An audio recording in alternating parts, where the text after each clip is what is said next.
All right. Welcome everyone to today's live stream.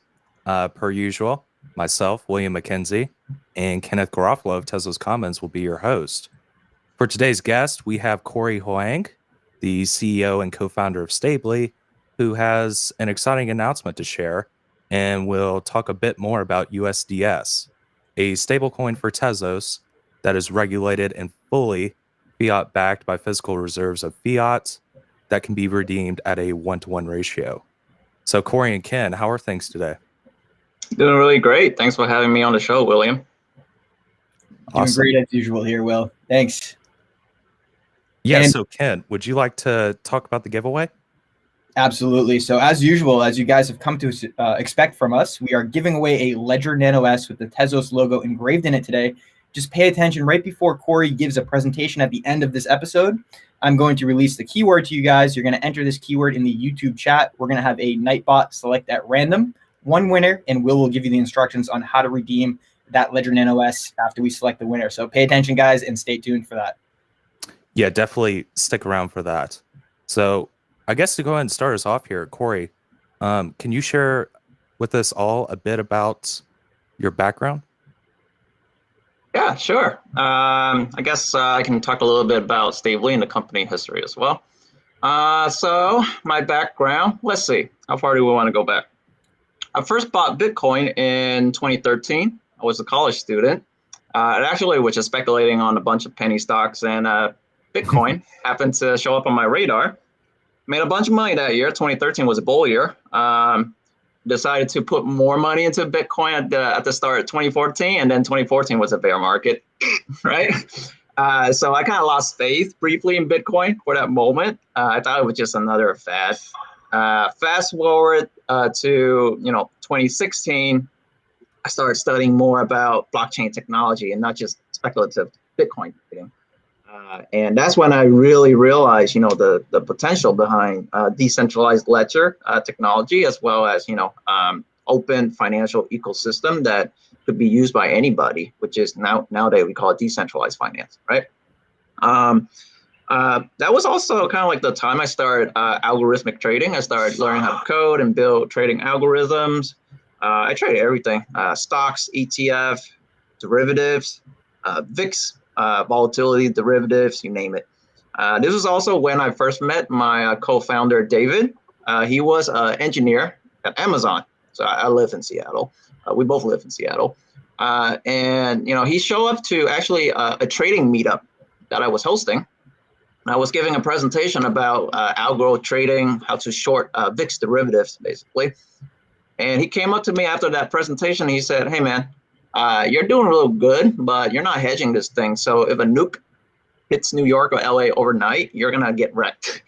And I was like, well, if a nuke hits LA and New York overnight, I have way worse problem to worry about. But do tell, teach me what I don't know. And so he taught me how to hedge it, right? He taught me how to buy out the money puts for the, the securities that I was trading in order to hedge myself, which was really impressive, And so that at that point, I realized this guy is smart. This guy is really smart. So long story short, we were trading volatility derivatives with our algorithms, generating like 70% net in annual return. After hedging, that went down to like 50% net in annual return, which is decent, for stock markets. And in 2017, we both kind of noticed that our algorithms would work really well with cryptocurrency, with Bitcoin and Ethereum in particular. At first, we didn't really know why, but then we did some analysis and we realized that the price behavior of Bitcoin and Ethereum and most crypto is very similar to volatility derivatives like VIX futures. They have a lot of trend persistency, meaning if you measure them with a Hertz exponent, for example, it would score really high toward 1, indicating a lot of momentum, a lot of trend persistency. And so we decided, hey, why don't we just took our algo and applied it to Bitcoin and see how it goes. I was working a day job, data analyst at PitchBook, cranking data spreadsheet on one screen. On the other screen was my algorithm, just trading Bitcoin, Ethereum all day. We made really good money that year, both David and I. I'm not sure if it was the market or the algorithm, a little bit of both, I'm sure. And at the end of 2017, we, had a bunch of money saved up already on the side. We decided, we should leave our job and start something in crypto, do something in the blockchain space, and leave our mark in the world. While we were trading in 2017, there were moments when we had like 50, 60, 70 grand worth of money that we need to park in a stable coin. There really wasn't anything else besides Tether, right? And there was a lot of controversy that came out in April and June of that year about Tether. And so, naturally, as smart traders, we don't want to park our money in something risky. But because we couldn't really find an alternative, the light bulb went up in our head at that point. That was when we realized, hey, there's really a hole in this market for tokenized dollar for stable coins. And, David, being the smart one always, he went further. He was like, it's not just tokenized dollar, it's tokenized everything. It's tokenized gold, it's tokenized stocks, blah, blah, blah. And I was like, okay, well, there's an idea. There's an idea we can go raise funding for. Tokenization of real life assets, of financial assets, and bringing them onto the blockchain. We can start with stable coins and then we can move on to other stuff. So that's what we did. At the end of 2017, I left my job as a data analyst at PitchBook. David left his job as a software engineer at Amazon, and he was making way more money than I did. Actually, he had an offer from Google for like $200 plus thousand a year, but he turned that down to go start Stably with us. And so yeah, I went out and I raised venture capital funding. I raised a $500,000 seed round for Stably within like 3 months, and then off to the races. That was April of 2018. That year we met up with Prime Trust, which is a regulated trust company from Nevada, they're technically a non-depository banking institution. So yeah, they're the regulated player that decided to wanted to partner with us to create stable coins, to create asset-backed tokens. And they were willing to be the regulated administrator of these tokens for us, and we would just simply provide the technology for them. So, with that partnership, we proceeded to create the first product, which was USDS. It's a US dollar-backed stable coin that is built on the Ethereum blockchain, ERC20, of course. And it's pretty vanilla. It's very similar to like USDC or TUSD or Paxos. It's backed 1-to-1. The reserve itself is managed by a trustee, and the trustee only manages the reserve for the benefit of the token holder, which are the beneficiary of the trust, right? And we have monthly attestation done by an auditing company called Kory Hoang.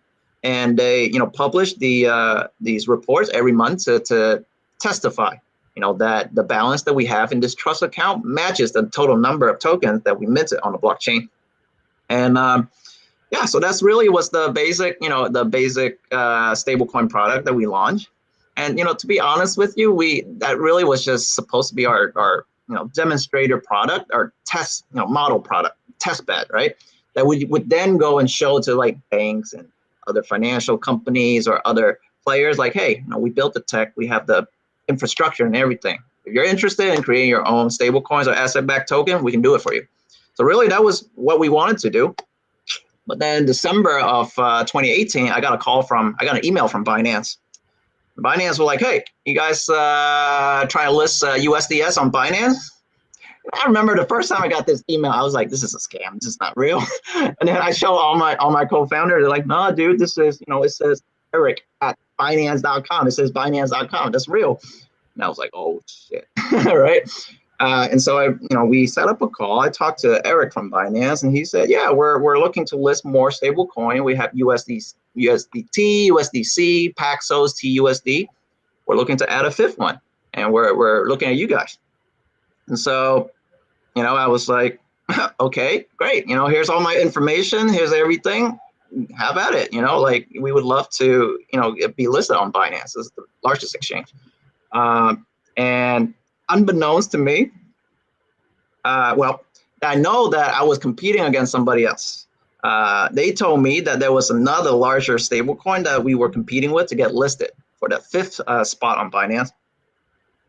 Now, at that time, the only other stablecoin that could have been was GUSD from the Winklevoss twins, from Gemini Dollar. And when I kind of realized that, I kind of lost hope, right? I was like, no way I'm going to beat the Winklevi twins to get on Binance. No way, right? They're billionaires. They got way more funding. They actually have a regulated exchange, a trust charter, and we're literally just a startup with less than 500 grand in funding left. That's what we're gonna do. We got the deal. Somehow we got the deal. I know more details on why we got the deal, but I can't talk about it here.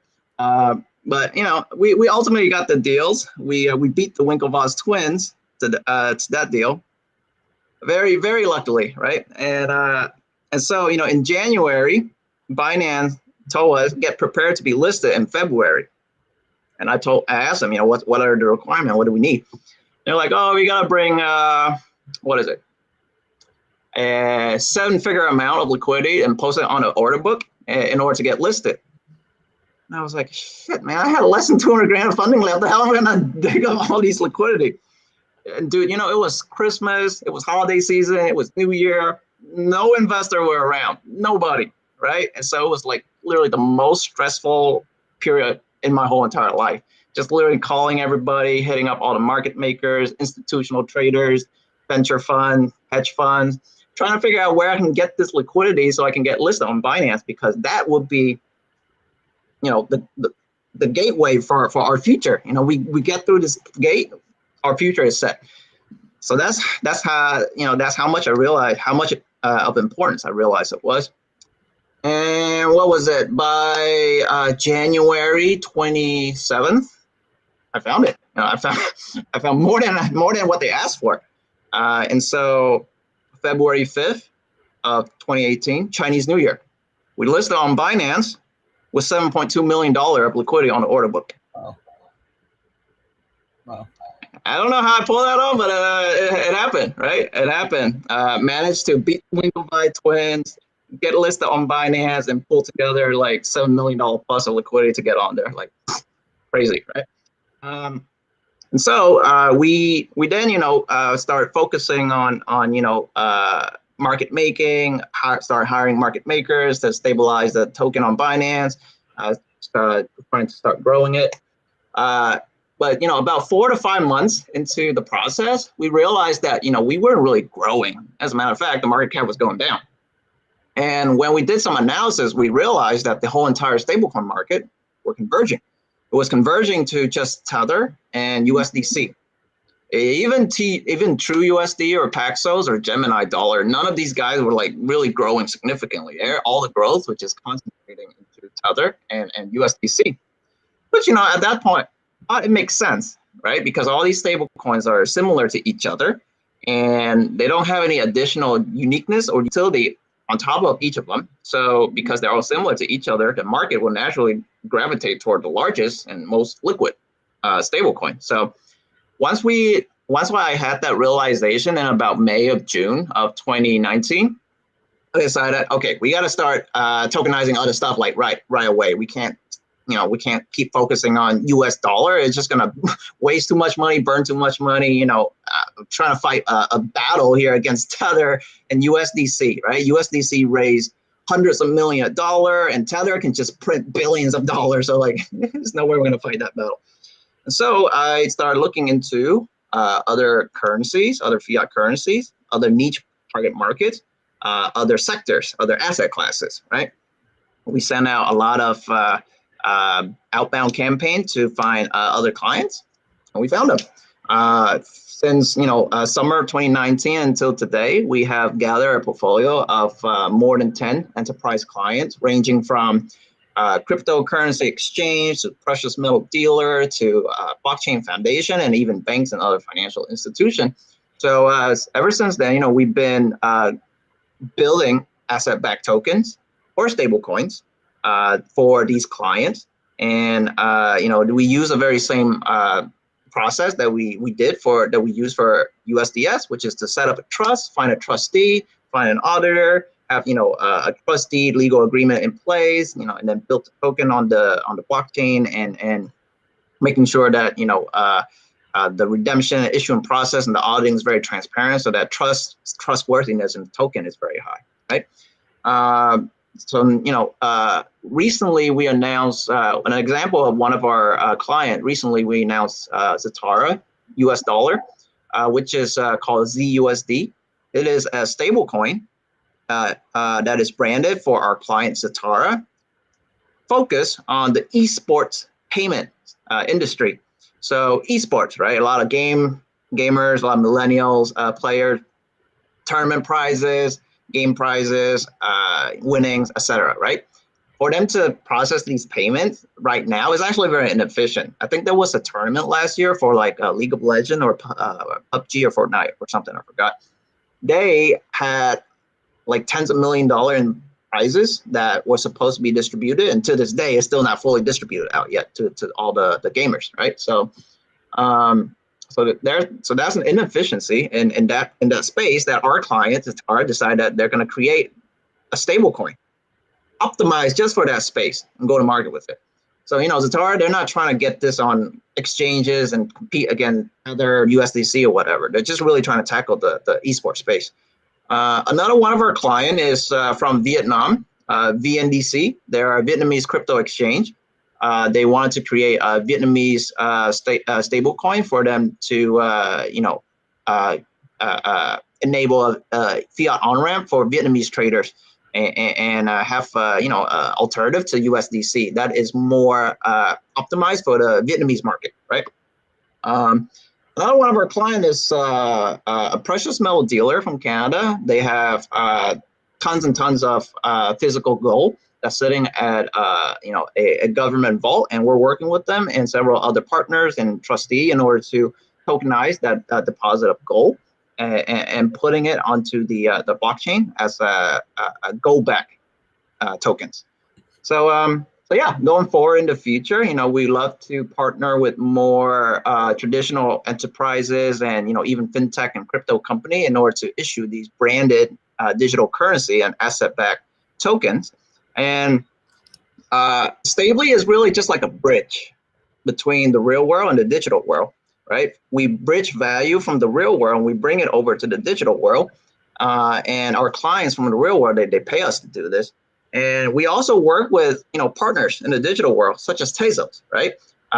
In order to bring our clients onto these platforms, because our clients, for the most part, when they start out, they start with Ethereum. That's just the default, largest, most commonly used one. But our clients always ask us, hey, in the future, once we grow further, once we want to start doing payments with these tokens, once we want to start, add more values and utilities to this, we need a faster, solution than Ethereum. We need something cheaper. We need something that is more,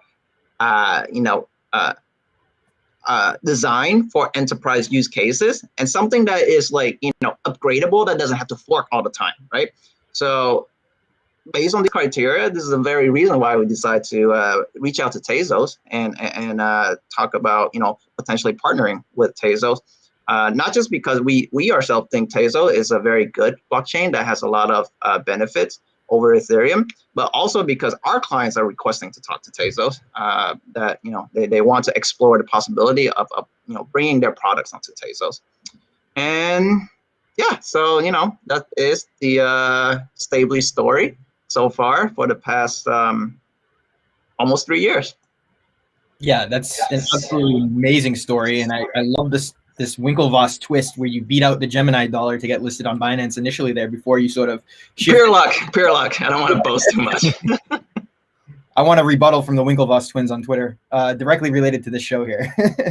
But it's clear that your enterprise clients started requesting Tezos. But what did you yourself see that made Tezos the ideal solution to start tokenizing assets on?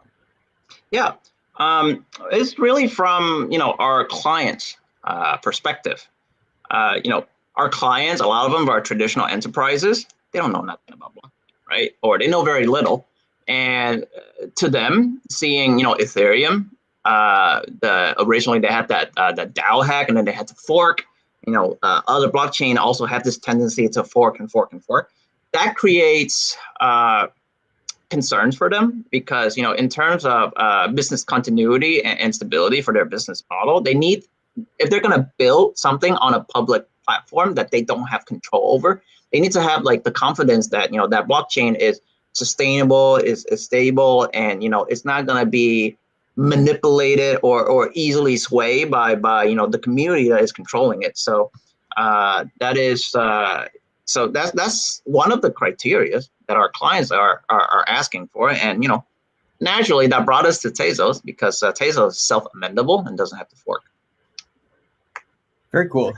Yeah, I mean, that is a huge advantage. When you have the predictable governance, you can sort of be at ease of where the future of the chain will head, and make adjustments therefore. We have a question from the audience here. So they note that USDS is still on Ethereum network. It's still on the ETH network. You have a big announcement here. Do you want to reveal the big announcement today of USDS moving to? Take it away. Yeah, absolutely. So we started out USDS on the Ethereum blockchain just because it was the first, the biggest, largest, most commonly used one. But Tezos is highly interesting for us for the various reasons that I mentioned. So that is why we decided to expand Stably USD or USDS onto the Tezos blockchain this month, actually. We are planning to launch that token within a couple weeks here, or within a week or two here.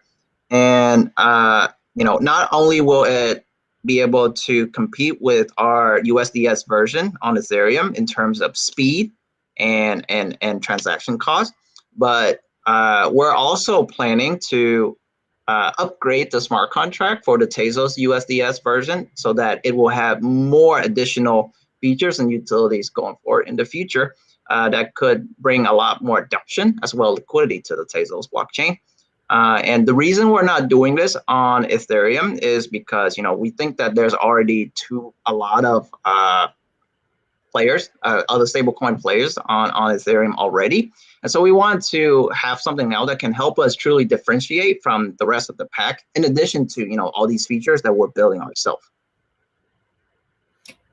Excellent. And so I had a question for you here. You noted in the Medium article that was released earlier that TZIP 15 and TZIP 17 standards, which allow for lightweight token permissions in gas relaying, are basically going to enable users the ability to pay transaction fees of using this USDS FA2 version or FA version. They're going to be paying transaction fees in USDS, not XTZ. Can you explain a little bit about that and what that means for the users of the Tezos? Yeah, absolutely. I remember when I hired my dad to help us with a little bit bookkeeping when we first started Stably, and we had to have him, send some stablecoin stuff around. And I went to bed. I woke up in the morning. He was texting me and freaking out, like, "Hey man, I'm trying to send this stablecoin. It's not sending. This technology sucks. I don't know if this is the future or not, like you said." And I was like, "Dude, did you put gas into your wallet?" He's like, "Gas? I didn't know you had to buy gasoline for these." But UX is a very big UX issue, right? User experience when they have to send stablecoin and they have to have gas, like another type of cryptocurrency to go with it. That's just terrible UX. Like my dad didn't like it. Tons of other people I know who are first newcomers to crypto also had this problem. They didn't like it. So this is why this feature is very, very useful. It will enable anybody who has USDS to be able to just instantly send it without having to load up on gas prior, even if the amount of gas is just very little, right?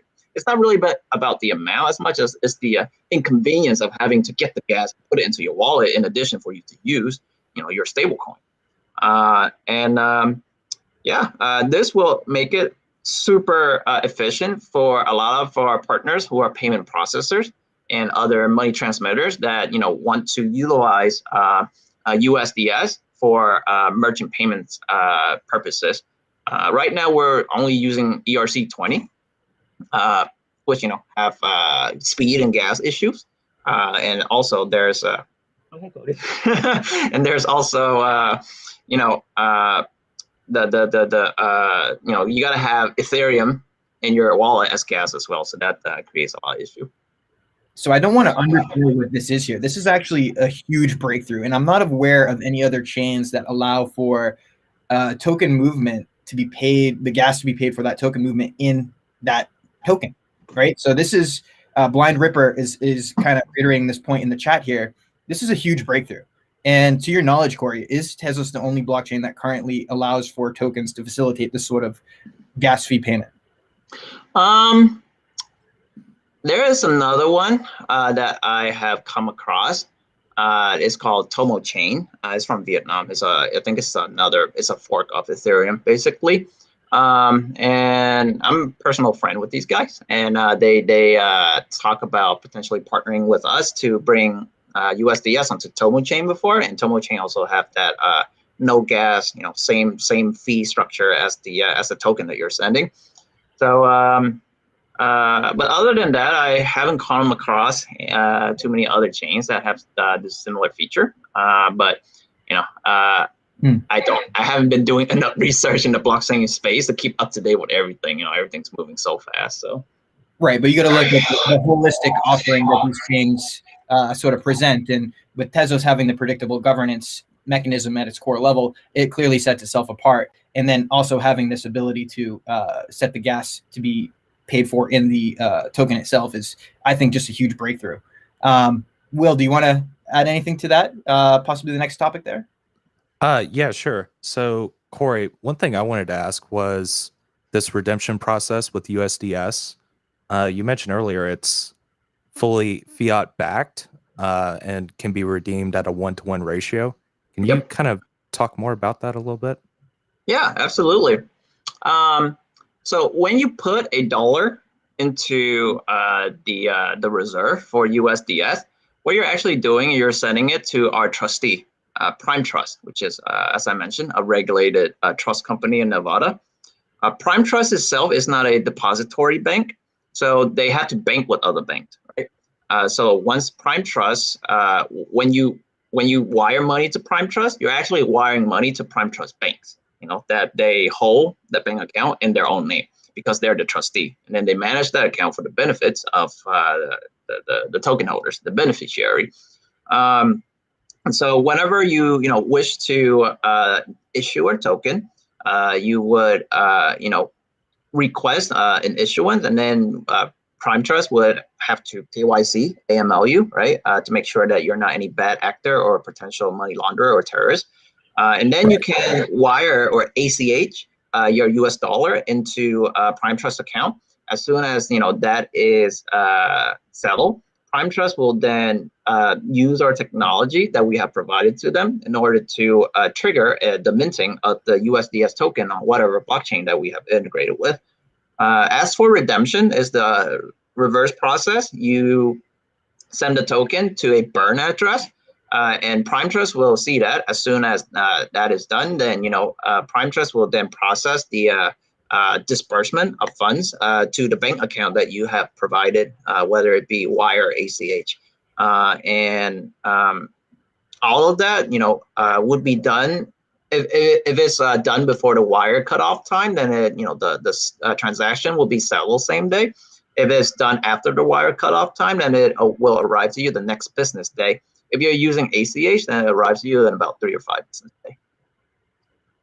Excellent. And it's really the ability for someone to go into the market, buy the token at any price, and then maybe think about redeeming it, which is where they could possibly gain arbitrage. And that's what keeps this price pegged close to $1.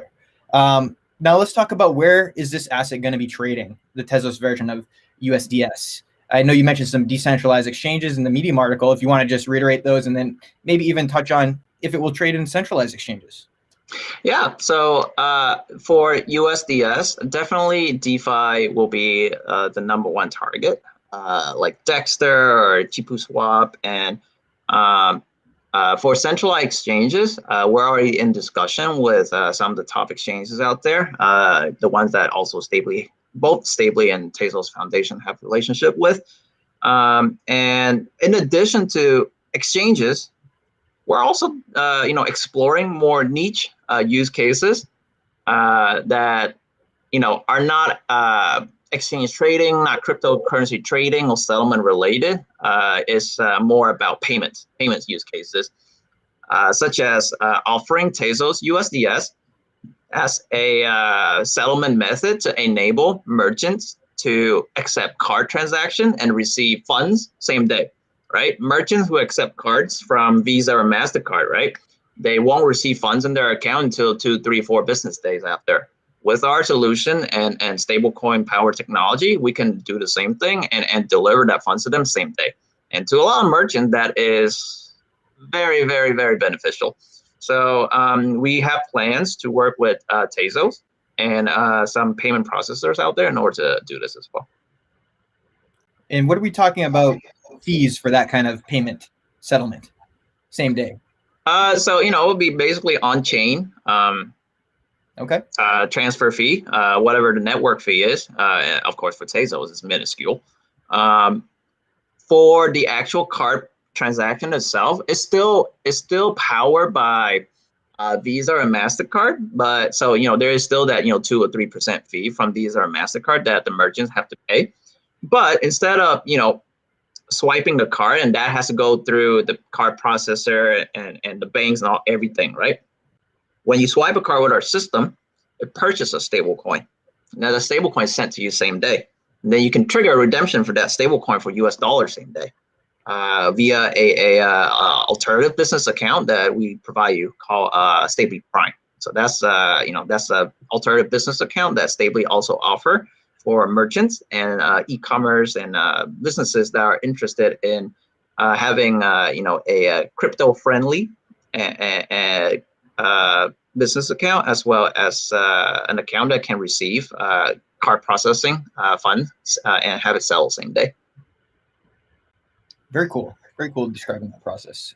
We do have another question from the audience here. So in regards to depositing fiat and issuing new USDS, and the user has to KYC for this process. Now, is this available for anyone in the world, or is there limited jurisdictions that can participate in this minting process? Yes, Prime Trust and us support over 150 countries, barring North Korea, Iran, the usual suspects. But yeah, anybody can open this account. We're actually also marketing this as a orderless account that people can open and issue USDS or mint USDS from anywhere in the world. Very cool. And yeah, Bond 0007 there. $6 fees on Ethereum, 9-cent fees on Tezos. Up that number on Ethereum a little bit and decrease that number on Tezos a little bit. That's more where we're at here. But so you're entering a market here in the Tezos ecosystem where we're starting to see some stable coins emerge, like Colibri, like USDTZ, and Checker, for instance. What are your opinions on those other stable coins, and how does USDS stand out from those other ones that are currently available? Yeah, absolutely. This is actually a very interesting topic to discuss. And it really requires you to have a really, comprehensive understanding of the entire stablecoin landscape. So perhaps I could share my screen and talk, educate the audience and everyone a little bit more about the various type of stablecoins out there, what the landscape look like, and what we think is gonna be the future of stablecoins in the next couple of years. Absolutely, Kory. Before you do that, I just want to release the keyword for the Ledger Nano X giveaway here. This is for everyone to enter in the YouTube chat, and again, our Nightbot will select at random one winner at the end of this episode. So it's going to be !stablecoin. I believe this is all lowercase. You'll see it flash on the screen here. So !, capital S, stablecoin. You'll see it there. Enter that in the YouTube chat, guys. Right now, go ahead and the Nightbot will select at random the winner once Kory's finished with his presentation here. But go ahead, Kory, take it away. All right. How do I share again? Click this button here. Yes. And share. All right. Let me know you guys see my screen. Mm-hmm. Yep. Okay. So this picture that you see here is called the Stablecoin Evolutionary Stack. This is something that we created internally at Stably. This is our basically, stablecoin philosophy per se. It explains, what we believe are the next several evolution or generation of stablecoin and how they are all related to each other. So let's start with the first generation of stablecoin, which is this box here. Centralized stablecoins. Example of this are USDT, USDC, and of course, USDS, our own stablecoin. We call these the cornerstone money Lego block, meaning they're the fiat on and off ramp of the DeFi world. What Generation 1 stablecoin does really well is they transfer value from traditional finance over to the crypto world, into the digital world. And when I'm talking value, I'm talking about,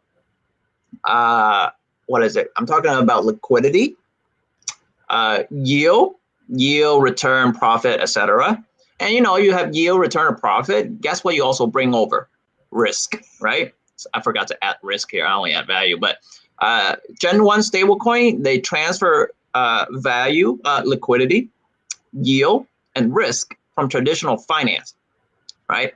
And then Generation 2 stablecoins, our example of those are decentralized stablecoin, such as MakerDAO or DAI, SUSD, RSV, USF.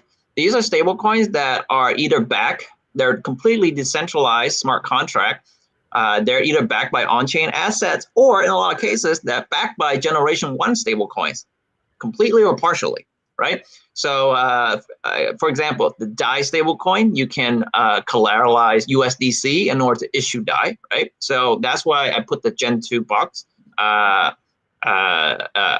wrapping over the Gen 1 box.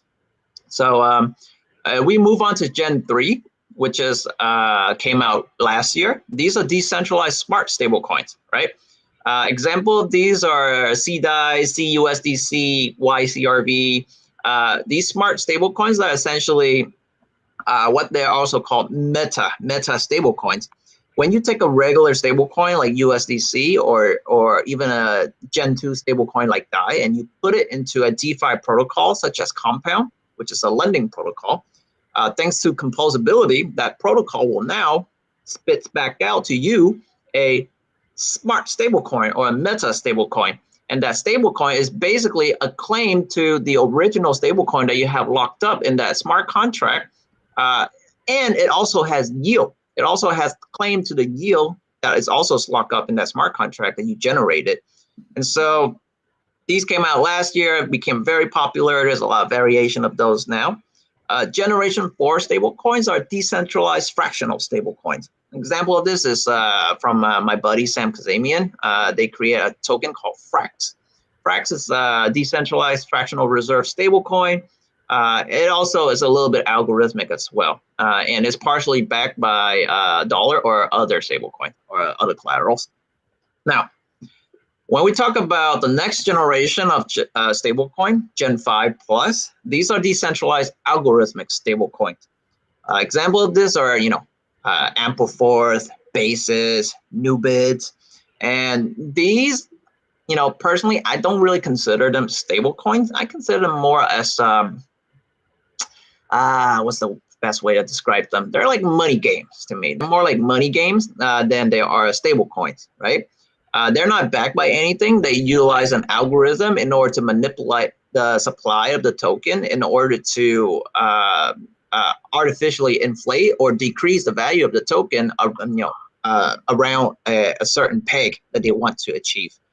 So again, these Gen 5 stablecoins, because they're not backed by anything, that's why you don't see that Gen 5 layer wrapping around the others, the earlier generation, and that's also why they have this chasm of quote-unquote doubt and experimentation that we have to go through in order to one day hopefully being able to master this technology and utilize it more successfully. Now, if you divert your attention a little bit to the left here, you'll see this collateralization ratio bar, where it goes from 100% at the bottom to 0% at the top. That right there, just indicate, up to Generation 4, from Gen 1 to Gen 2 and 3 to Gen 4, all these stablecoins are fully collateralized. For example, Gen 1, it has to be backed 1-to-1 by US dollar. Gen 2, the DAI stablecoin has to be backed by, it has to be actually over collateralized, right? Generation 3, you put a stable coin into Compound, you get a CUSDC out, right? So it's also collateralized. Starting at Gen 4, what my friends at Frax are doing, now they're starting to experiment with fractional reserve models, so the collateral ratio is starting to drop at this point. And once you finally get to Gen 5, it completely there's no collateral at all. And that's kind of like that mimics the historical evolution of money itself. Like the U.S. dollar nowadays is not backed by anything; it's purely fiat paper, fiat money that is issued by the U.S. central bank, and it's backed by nothing but the full faith and credit of the U.S. government, right? So in the crypto blockchain DeFi space, stable coins will eventually go toward that direction too. That's what we believe. And between traditional finance and decentralized finance, there's this thing that we call the Great Wall of DeFi, right? Why is it a Great Wall of DeFi? There's a Great Wall of DeFi because traditional finance belongs to the real world, whereas decentralized finance belongs to the digital world. You can't cross from the real world to the digital world unless there's a bridge. There's a fiat ramp, right? There has to be a bridge that transfer value from the real world to the digital world. And right now, the best way for us to do that is through Gen 1 stablecoin, the ones that are backed by fiat currencies. They, again, transfer liquidity, yield, and risk from traditional finance and bringing it onto DeFi, and therefore, adding more value to DeFi over time. If you look at most Gen 1 stablecoins in existence right now in the market, such as USDT, USDC, Paxos, TUSD, and even our stablecoin USDS at the moment on Ethereum, there's they're bringing over a lot of liquidity, yes, but they're not bringing over any yield, right? They're not bringing over any yield, and as a result, they're not really bringing over that much risk neither, right? No, low yield, low risk, high yield, high risk. That's kind of like how it goes.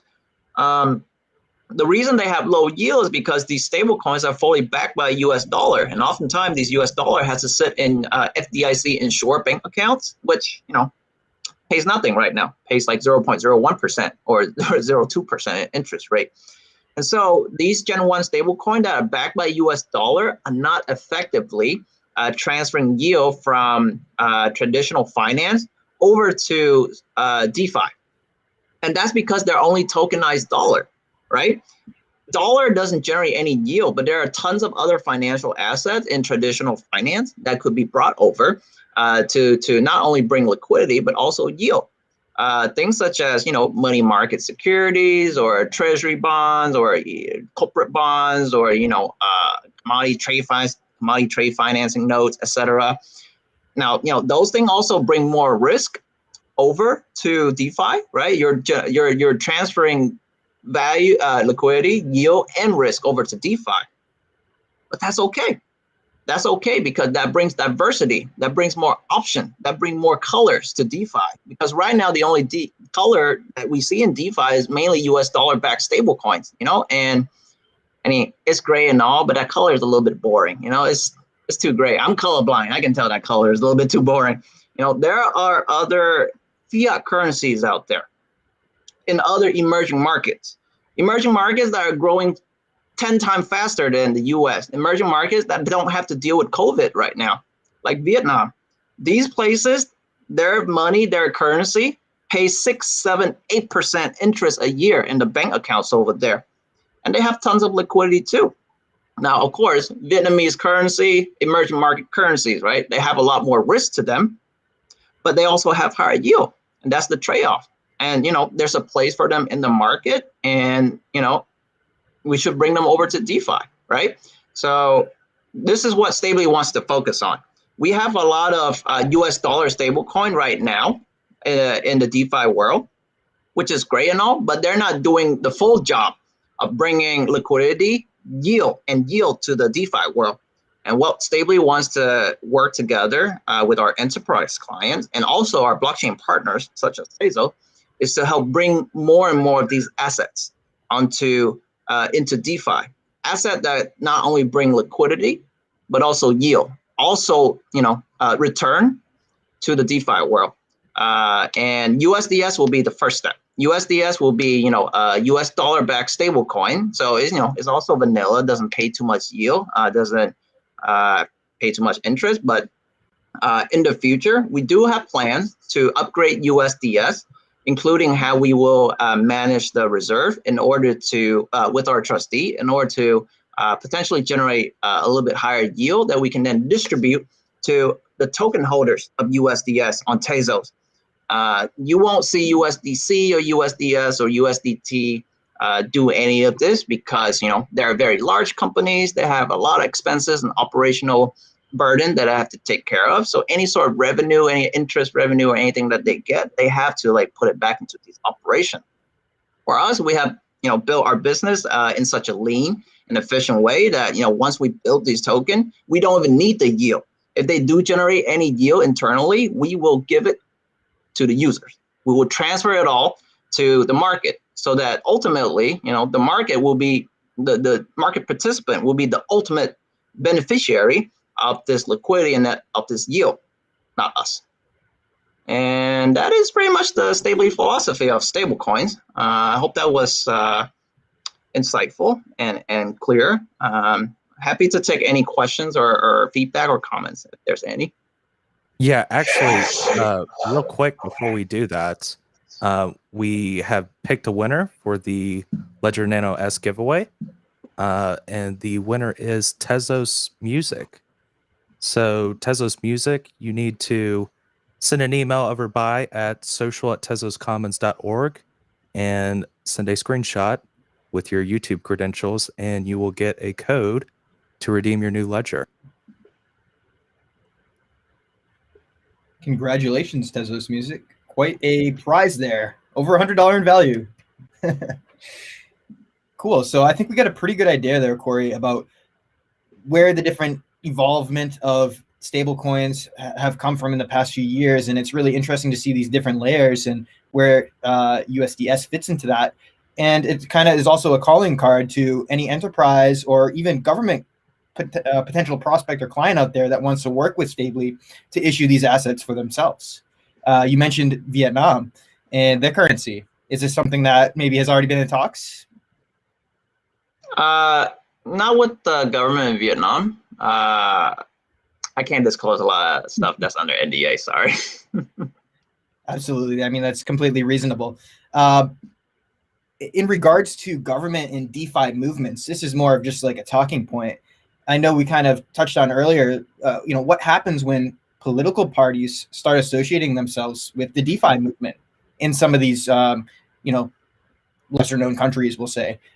You want to just expand on that topic? I don't want to say too much to instigate potential political revolution or whatever, but let's think about it this way, right? Donald Trump. Let's talk about Donald Trump, right? Everybody loves Donald Trump, kind of. He just left office. What was it? That social media platform for conservative got shut down, Parler, right? And Donald Trump was talking as he was leaving office. He was saying something about potentially starting his own Parler-like platform that will be anti-censorship and, you know, can't be shut down. Gee, I wonder where you're going to build that platform on, right? Probably a blockchain. If he built that platform on a blockchain, maybe it will have a utility token. Maybe it will be his own blockchain. And with this token, he will have probably an ICO. And that could very, very well finance his next rise to the White House.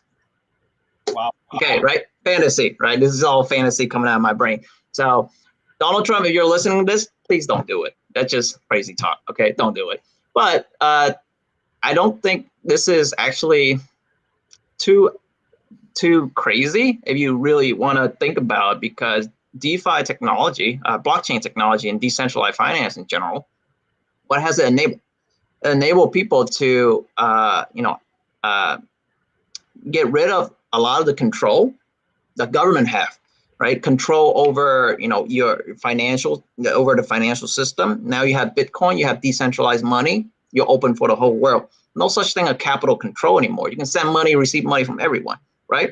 In terms of communication, right? You build any sort of messaging or social media platform on a blockchain, it can't be censored. It can't be shut down.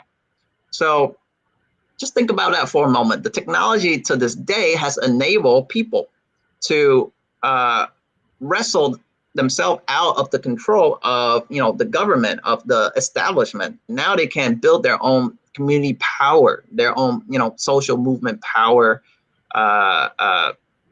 financial system, or social media system, whatever it might be. And I don't think that's something that governments will be able to stop. And it's only going to grow bigger and more stronger from here. So ultimately one day, I would not be very surprised to see the oppressed people of some nation rise up, band together to support some sort of decentralized protocol that could help liberate them economically and politically. I think that's very possible. So we'll see. We'll see what happens. Absolutely. And I think this is a good stopping point for us here. And maybe just one final comment on Wall Street bets. This is kind of a fun little thing that we've seen going around on Reddit recently, where, the retail people are coming together and they're making trades here and there, some of them even coming to Dogecoin and being their first introduction into cryptocurrency. Do you think this is a good thing or a bad thing for cryptocurrency in general? And the Tezos ecosystem, how would that be affected? Life is very yin and yang. It's never 100% bad or 100% good. I like how Wall Street Bet is standing up to the establishment, how they are mobilizing the people, the masses, to rise up against the establishment and screw them over, screw them back, right? What I don't like about it is the pyramid Ponzi aspect of it. It's very hype based, and a lot of the people that are rising up are generally not as they're not as sophisticated investors. They probably either just heard about Robinhood or stock option trading or Bitcoin or Dogecoin for the first time, and now they're just being pulled into this thing by their friends, families, and all of these gurus on social media that act like they know what they're saying. Hey, look, we had the .com bubble, right? Went up, went down. A lot of people lost money. Fortunes were made, fortunes were lost. What came out at the end of it? The internet, social media, file sharing system. All these great things that we have today, came out of it. Yeah, some people is gonna suffer. Some people is gonna lose money early on because they're too way ahead of their time, and they really put their money where their mouth is, and unfortunately that will have to happen. That's the market. That's history. That has to happen. But I am confident that going forward in the future, movements or phenomenon like Wall Street bets will become smarter, will become more mature, will become more sophisticated, and one day, these movement, it could turn political. Who knows? We'll see. Well, it's been great talking to you today, Kory. And for anyone looking for more information on Stably, you can go to www.stably.io. You can also follow them on Twitter @StablyCoin. And Kory, if you want to just give your personal Twitter and any other points of contact and any closing statements you have for us today. Yeah, I don't use Twitter too much. I don't tweet too much. You can find me, however, on Telegram. I'm always on there. So if you want to hit me up on Telegram, my handle is @Kory Hoang. On Twitter, do follow our company Twitter. It is @Stablecoin. We also publish a lot of great articles and contents on our blog. So if you guys want to check out our blog, it's at stably.io. Excellent, Kory. Thanks again for coming on today. I am really excited to see how Stably evolves and how the USDS implements with Dexter in the coming days, weeks, months here. So for everyone watching, if you want more information on our show, TezTalks, you can go to tezoscommons.org/TezTalks to see our upcoming list of guests. You can also follow us at Tezos Commons on all of the traditional social media platforms. Thank you very much for watching. For William Mackenzie and for Kory, my name is Ken. Until next time, take care. Thank you, everyone. Bye-bye.